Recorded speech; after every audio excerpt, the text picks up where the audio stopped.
Mon premier investissement locatypique, aujourd'hui, je te présente tout. Aujourd'hui, je vais t'expliquer comment je l'ai trouvé, comment se sont passés les travaux, combien je l'ai acheté, mais surtout, combien est-ce qu'il me rapporte. Je m'appelle Axel, j'ai 23 ans, je suis investisseur immobilier et je vais t'expliquer de A à Z comment j'ai réussi à suivre ce parcours pour que tu suives le même. Je suis fondateur de Locatypique et mon objectif avec cette chaîne, c'est de te partager toute mon expérience pour que tu puisses dupliquer ces investissements. Et aujourd'hui, je suis accompagné de Martin qui est mon associé. Je te laisse te présenter. Salut à tous, moi c'est Martin. Je suis cofondateur de Locatypique avec Axel et de Concierge Elite avec Ryan qui est mon associé. Pour me présenter rapidement, j'ai créé une conciergerie en janvier 2022 qui possède une trentaine de biens en gestion. Je fais aussi de la sous-location et j'investis aussi maintenant dans l'immobilier en partie avec Axel. On a tout type de biens comme celui-ci qui sont en location courte durée atypique, que ce soit cet appartement qui est l'arc-en-ciel scandinave et des love rooms, etc. Donc on a un patrimoine qui commence à se développer petit à petit. Reste bien jusqu'à la fin de cette vidéo parce qu'on va vraiment absolument tout te dévoiler, y compris les chiffres. Mais avant ça, on va te présenter l'appartement.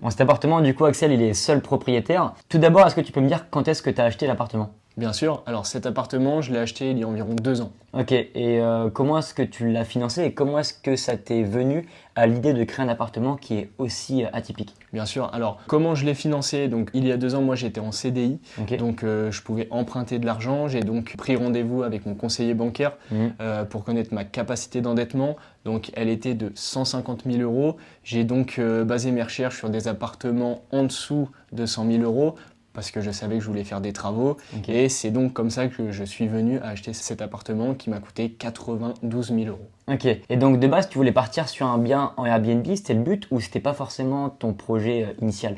Alors de base, moi je voulais faire de l'achat-revente, Okay. donc je voulais acheter un bien avec des travaux, je voulais apporter de la valeur ajoutée à cet appartement, mais évidemment te connaissant et comme tu es très expérimenté dans tout ce qui est logement, Airbnb, Booking, c'est donc toi qui m'as soumis l'idée de le mettre en Airbnb et c'est comme ça que j'ai revu mes plans sur faire une décoration très atypique pour créer le coup de cœur pour le consommateur et donc le mettre en location courte durée.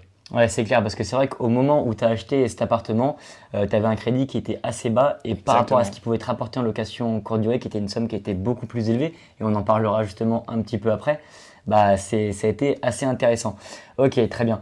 Et comment est-ce que justement t'es venu l'idée de faire une décoration aussi atypique? Alors, tout simplement, de base, sur cet appartement, je voulais faire la décoration moi-même. Je savais que je voulais un appartement type hôtel, donc où les gens arrivent, posent leurs affaires et profitent de leur séjour.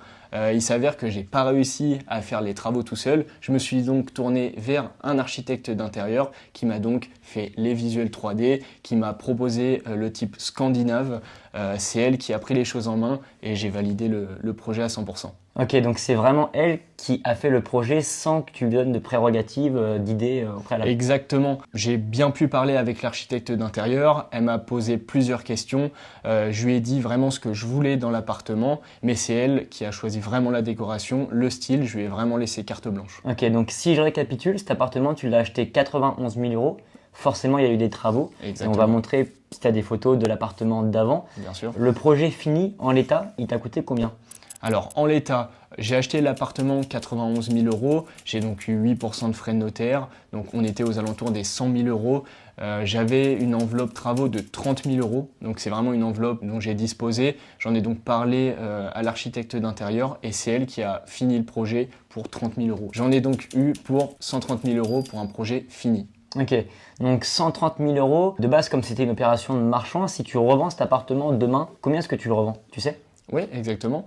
J'ai fait l'estimation avec 3 agents immobiliers par rapport au prix au mètre carré du secteur où je suis. Donc, on est aux alentours des entre 3500 et 4000 euros du mètre carré en fonction du type de finition, en fonction du coup de cœur qu'on apporte à l'acheteur. J'ai donc eu les estimations, on est aux alentours des entre 160 et 180 000 euros sur cet appartement. Ok, donc cet appartement, si on prend la moyenne, tu peux le revendre 170 000, tu l'as acheté 130, tu as trouvé le bien, tu t'es pas occupé des travaux, donc au final, tu peux prendre une plus-value de 40 000 euros sans rien faire. Exactement. Ok, donc c'est quand même un projet qui est assez intéressant, mais de ce que je sais, c'est pas forcément le but de vendre cet appart. Est-ce que tu peux nous parler d'une chose qui va, je pense, intéresser cette personne qui regarde la vidéo derrière l'écran?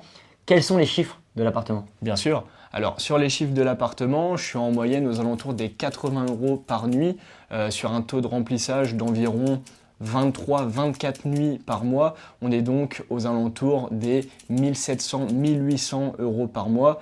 J'ai donc un crédit avec travaux compris de 600 euros. J'ai mon aide ménagère, j'ai toutes les charges de copropriété, j'ai toutes les charges annexes. Je suis environ à 700-800 euros de charges par mois, ce qui me fait un cash flow positif de 1000 euros par mois. Ok, sachant que là, du coup, en l'état, ton bien il est en LMNP. Exactement. Tu es au réel, donc tu déduis Bien des sûr. charges, ce qui fait qu'en fait, tu n'as pas d'impôt. Je n'ai aucun impôt. Donc en fait, avec cet appartement, globalement, tu peux vivre. Bien Et sûr. en termes de gestion, tu consacres combien de temps par mois? Alors en termes de gestion, moi la seule chose que je fais, c'est de donner les tâches à mon aide ménagère, quand est-ce qu'elle doit venir.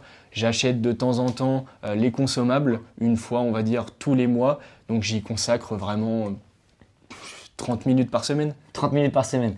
Donc si je récapitule, 30 minutes par semaine pour 1100 euros, tu n'as pas d'impôt, tu peux vivre de l'appartement. Exactement. C'est assez magistral comme opération. C'est magistral, Ok. c'est ça.